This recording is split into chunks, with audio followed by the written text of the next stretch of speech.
What's up, everybody? It's your boy Al. Happy Saturday. It's a beautiful day here in Houston. Um, like in the high 60s, low 70s. So the fall is definitely here. Enjoying this day that the Lord has made. Recently it's been a growing trend of people not coming back to work at certain positions, certain jobs, people striking, people walking off. This is a growing thing we're seeing in our society and our economy. I watch Good Morning America every morning here at the store that I manage, and they come on and they talk about all the goods and services that are not, particularly the goods that are not available because all of the ships that are not able to be unloaded because of the lack of workers to do so. They come on every morning and they talk about that. There's a shortage in this, there's a shortage in that. Prices going up in this, prices are going up in that. That's the primary thing that they report, that they tell you in the news. And then they finally get to the meat of the matter, which is they can't find workers. And then they hesitantly get to why people can't find workers, why people are walking off, why people are not coming back. People are not coming back because people have finally had it with employees, CEOs, shareholders, absolutely ravaging people for profit and then not paying them enough money to live on. You see all 200 to 300 ships on the coast of California that are just sitting there because they have nobody to unload. You see Kellogg's, people work for Kellogg's on strike. You see the people who work for Hollywood, the behind the scenes people, they're walking off the job. You see what's going on at John Deere with people striking, walking off, over 10,000 employees after the CEO, during the middle of a pandemic, people are getting laid off and wages being cut, gets 160% profit raise, bonus, while people are struggling. And more so now in this country than ever before are people in mass numbers all over the nation walking off, striking, not coming back, not working. And you hear people who run the machine give you these different reasons. Well, it's because they're sitting there fat off unemployment. That's not the case anymore. A lot of unemployment in a lot of places has run out. You see people saying things like people are lazy, they just don't want to work. That's not the case either. People will work when the wages allow them to live. But here's what happened. Here's what America allowed to happen. We were talking about a friend and I were talking about the repercussions, the lasting repercussions of the pandemic and the lockdown and the social distancing and people being laid off or having to sit at home for long periods of time, and some of the negative impact of that.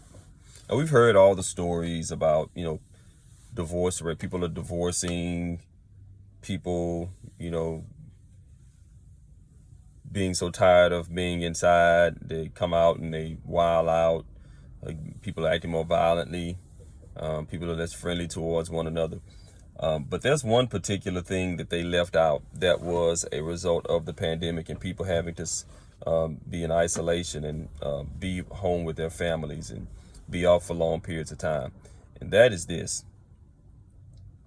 What people got to do when they were able to sit at home for long periods of time, for months at a time, is they got to reevaluate and see what was important to them. For decades, America has driven into the average man and now woman work. And we have. And what a lot of people got to experience for the first time since they were in high school and college, when we get summer vacations, was they got to experience months off spending time with family, spending time with spouses, spending time with children, seeing people die around them from a pandemic.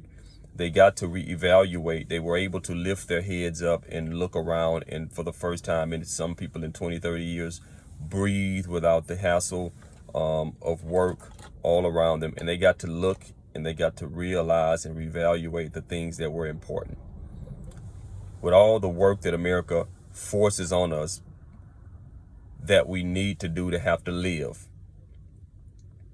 It brings people to a point where you can forget, you can be so drowned and overwhelmed in work, you can forget what's important. And what's most important for a lot of people is family, peace of mind, not going crazy, health, happiness. And there are a lot of people who were at home who for years thought that if they had to sit home without work, they would crumble, they would go to pieces, they would roll up in a corner and die. And in this pandemic, people by the millions, by the tens of millions, had to go home and stay home. And going home and staying home, they got to reevaluate for the first time with time to do so. Reevaluate life. Reevaluate what's important. They didn't have the pressure and the stress of having to work to make a living because they were off. Everybody was off. Everybody was laid off or working from home or on furlough or unemployment, stimulus. So people were good, but they got to stay at home and they got to spend time with children. And I know society has painted it as a big negative to that came from society, with people having to stay home. You know, you see the memes of people tired of their children being home from school and want to see them go back to school, and tired of their spouses, tired of having to look at this person, that person. But that's not the entire truth. Part of the truth is people got to reevaluate and see what's important in life. And they also got to evaluate and look at how things around them were functioning and getting along as they were struggling to get by, laid off, without a job, without health care. They were looking at things and they were seeing things that they really didn't have the time to pay attention to before. Like CEOs laying off thousands of people and at the end of the year getting a $50 million bonus. Like being in the middle of a pandemic and CEOs getting raises. Nobody had really had an opportunity to pay attention to that kind of stuff before, because of the workload that America puts on people and the people constantly pressured to go get it so they can make a living, so they can provide. But all of that was snatched away for a lot of people. With all of that snatched away, people got to look and see what's important. And once people realized what was important and what was going on around them, people in mass numbers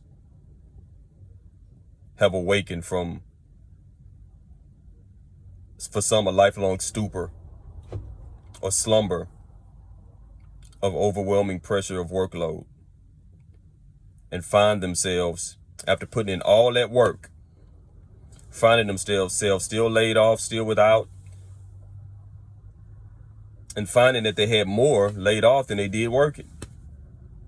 Finding that wages increased from unemployment more than they did when they were actually working. And what people have done in mass numbers have said, you know what, this doesn't make any sense. Enough is enough. And so where people would just work and shrug their shoulders and say, yeah, you know, the CEO makes a lot of money, but you know, it's just the way of the world.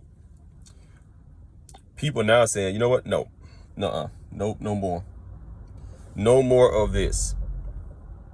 I'm not going to work myself to death, barely get by, while CEOs and shareholders make millions upon millions of dollars for you anymore. I'm not going to do it. Especially with me being at risk for COVID and other things. People are saying that they're not going to do it. And so you see people sitting at home in mass numbers, in droves. You see people not wanting to come back. Not because they don't want to work, because they want to work and be able to live comfortably.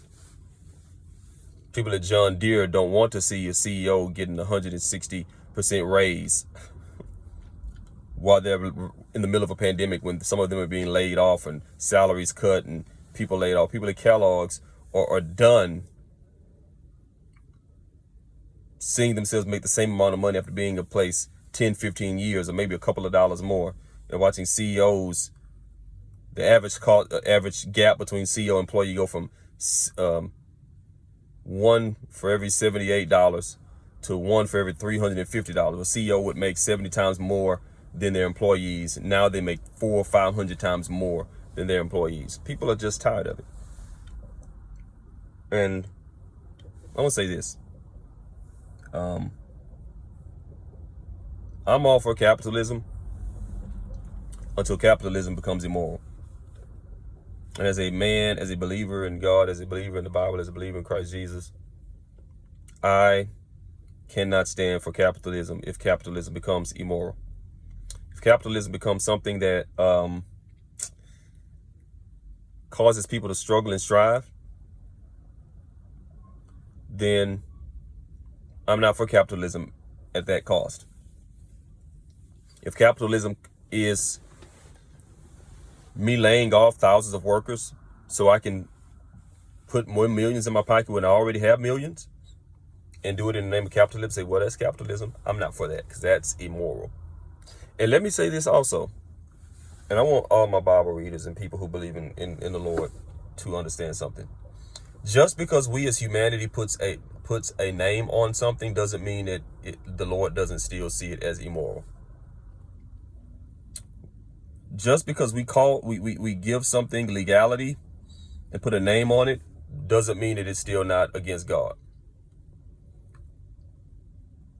Because anytime you talk about how people can lay off people and take their work overseas and make a bigger profit, or hide money offshore, or do things to oppress and make more money off of it, and people scream, well, it's legal because it's capitalism, so that's something we can do. It's legal because this country made it legal. But is that something that God smiles upon?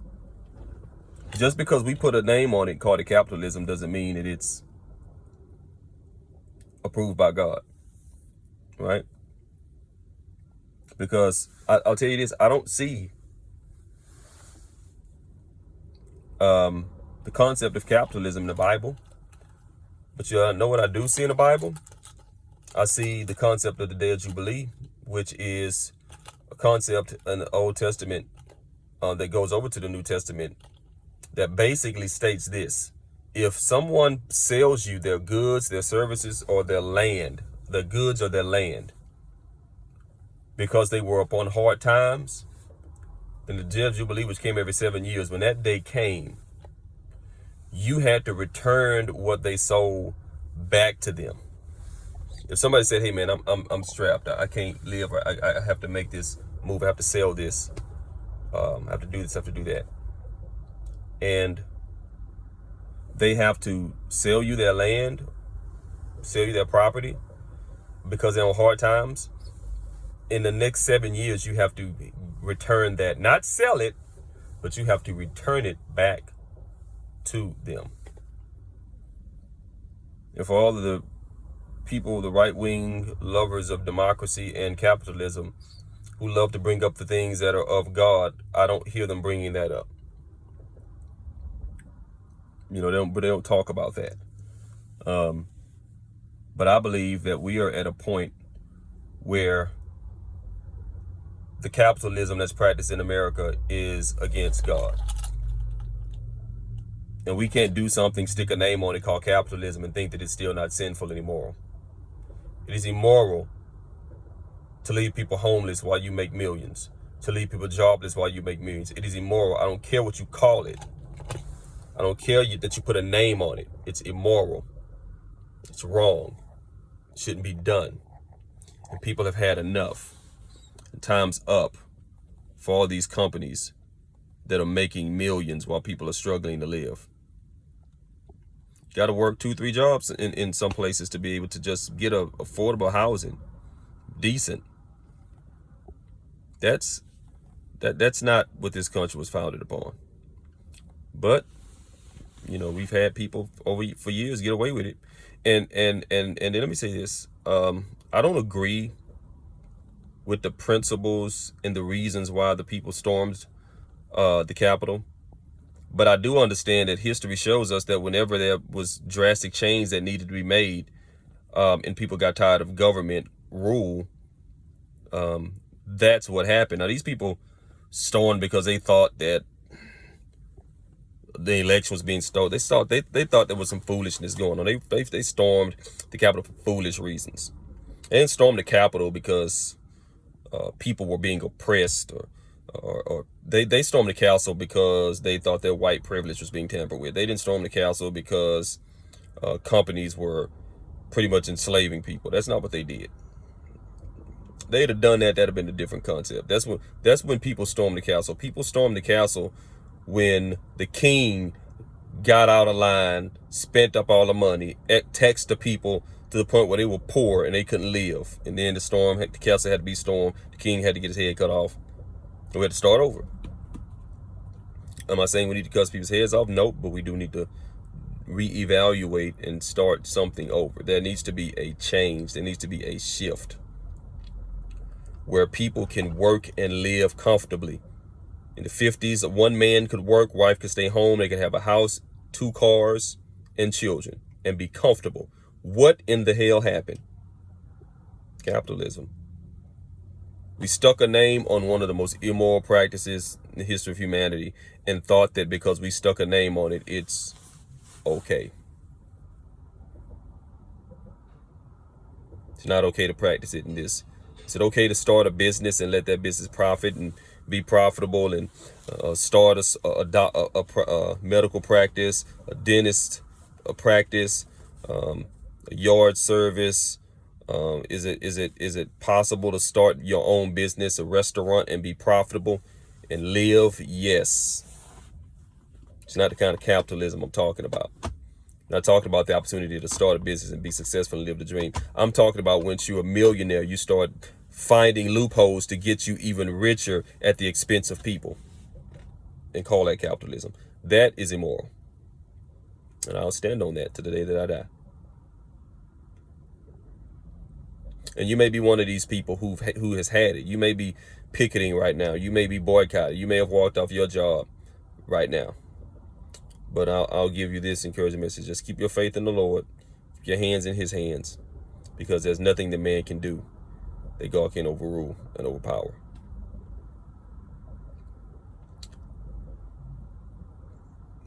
But we have to really reevaluate some things as a society, as a country. We have to really reevaluate some things. And don't let the media make you think that getting goods is the story.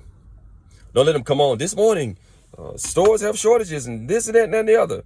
No, don't bite, because what they're trying to do is get you to not care that people want to be treated fairly. They're trying to get you to, where's my stuff? No, that's not the story. The story is people have had it. People are fed up. People want to live and not be slaves to this system. I don't know, man. I just think we need a change. We need a big change. What do y'all think? Tell me what you think in the comment section. Don't forget to click like. Don't forget to click subscribe. Tell a friend. Let's chat it up. We'll be chatting it up about some different stuff later on. It's your boy Al. Peace.